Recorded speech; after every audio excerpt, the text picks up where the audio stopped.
Quels sont selon vous, on peut se permettre de citer des marques si ce n'est pas de la... Mais quels sont selon vous, si vous avez en tête des exemples de repositionnement ou de réussite dans ce domaine? Des exemples mondiaux hein, qui pourraient inspirer nos... On va parler des nouveaux. Oui, par exemple. Oui. Pour l'exemple, effectivement, on avait la Gen Z dans les années 2019. On a lancé ce qu'on appelle l'étoile 6. Donc l'étoile 6, c'est la recharge spécifique RS. À l'époque, la Gen Z était des teens. Donc on avait lancé ça. Et quelques années après, on a vu qu'effectivement, cette génération-là, c'est effectivement, ils veulent de la personnalisation, mais aussi ils veulent qu'on lui propose simplement la best offer qui leur sied. Ça a fait un vrai exploit au Maroc, donc ils appellent ça Mahboubat al-Jamahir, donc c'est juste pour vous donner un exemple.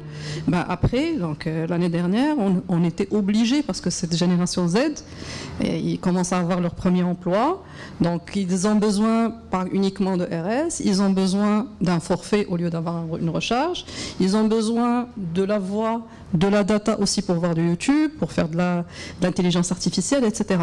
Donc du coup, on s'est adapté pour un client post-payé classique avec tous les écueils qu'on a du post-payé, la facturation, si tu ne payes pas, on te coupe, etc. Donc ça, c'est quelques écueils du post-payé. Donc on a imaginé un produit qui est hybride. Hybride, c'est... tu reprends. Donc si tu arrêtes de payer ta facture, tu as la best offer du marché avec de la voix, de la data, du RS illimité, le peace of mind. Si tu n'as pas, tu peux dépanner avec de la recharge, mais tu restes quand même post-payé, tu reprends quelques jours plus tard. Donc ça, c'est une expérience qu'on a vécue avec cette génération-là. Et en les écoutant, en leur parlant, en analysant la data, en analysant ce qu'ils attendent de la brand, ça fait un deuxième succès qui fait qu'on est devenu numéro 1 du post-payé au Maroc. Deuxième exemple aussi, c'est que ça fait 5 ans qu'on a lancé le produit WIN. C'est le 100% digital. Justement, on avait étudié, analysé à l'époque, cette Gen Z, qu'est-ce qu'elle attend? Elle attend du 100% digital parce que c'est les canaux qui leur parlent. Deuxième information aussi importante, c'est qu'ils attendent de la hyper-personnalisation. Donc avec Win, avec des règles du simple réglette, pour l'utilisateur, il ajuste ses gigas et ses heures et sa data, mais derrière, c'est une machine de guerre justement pour offrir plus d'une centaine de formules. Et pour l'utilisateur, c'est tellement limpide que pour lui, c'est je rentre, j'ajuste, je paye, je peux modifier en cours de chemin, etc. Ça, c'est un produit aussi qui leur parle. Et c'est aussi un produit qu'on est amené à...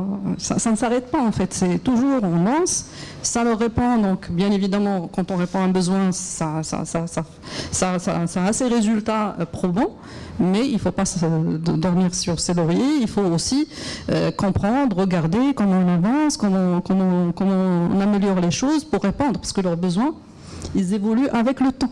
C'est une génération aussi qui grandit, ne l'oublions pas. Donc les besoins, ils évoluent. Donc ce qui était valable avant, pour les premières générations, ce n'est plus valable aujourd'hui. Et du coup, ça, c'est deux exemples que nous, on a vécu personnellement chez Inuit. Donc, vous avez un autre. Je vais juste rajouter un petit point. C'est aujourd'hui qu'on voit, on parle de la génération Z, c'est une génération qui a des valeurs. Et ce qu'on note aussi, c'est une génération aujourd'hui qui consomme de l'occasion, par exemple. Et Decathlon, c'est un très bon exemple parce qu'ils ont pu capter cette nouvelle tendance chez la Gen Z.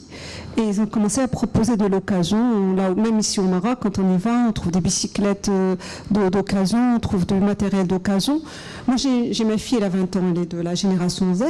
Elle fait du thrift shopping.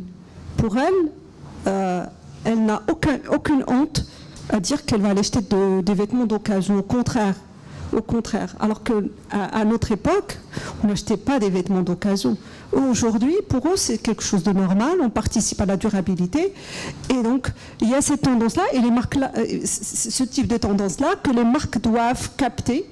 Et donc, c'est ce qu'a fait par exemple Decathlon. Moi, je trouve que Decathlon, c'est un très bon exemple aussi à l'adaptation à ces valeurs de Gen Z. Au-delà du besoin fonctionnel du produit, c'est les valeurs qu'ils ont aujourd'hui et qu'il faut aller chercher, il faut aller les décortiquer et sortir avec une offre qui est adaptée à leurs valeurs, justement parce qu'on disait que c'est une génération qui est dans la transparence, l'éthique, l'authenticité, et le thrift shopping en fait partie. Mais en même temps, ils sont aussi, bizarrement, et ça fait partie des paradoxes, je pense, ils sont adeptes, certes, ils sont écolos plus que nous, du moins, certes, mais en même temps, ils restent accros à la fast fashion. Bien sûr, c'est du Shein, que j'ai dit au début, c'est du Shein éco. Ils veulent bien consommer au maximum, mais des choses plus durables. Ils vont compenser cette hyper-consommation avec du thrift shopping, on va chercher des marques qui ont des valeurs, on va chercher des marques qui sont dans la durabilité, des marques qui participent à la société. Il ne faut pas hésiter en tant que marque de dire à cette génération-là et de les faire participer aussi dans des actions sociales. Puisque c'est une génération qui... Exactement, la RSE, pour eux, est très importante. Oui, ils vont consommer, mais au moins, ils ont on va dire le mind honey, parce qu'ils vont faire de la RSE, parce qu'ils vont aller acheter des marques qui sont dans le développement durable, par exemple. Donc, ça aussi, au-delà comme j'ai dit, les besoins fonctionnels, il faut chercher ces valeurs-là.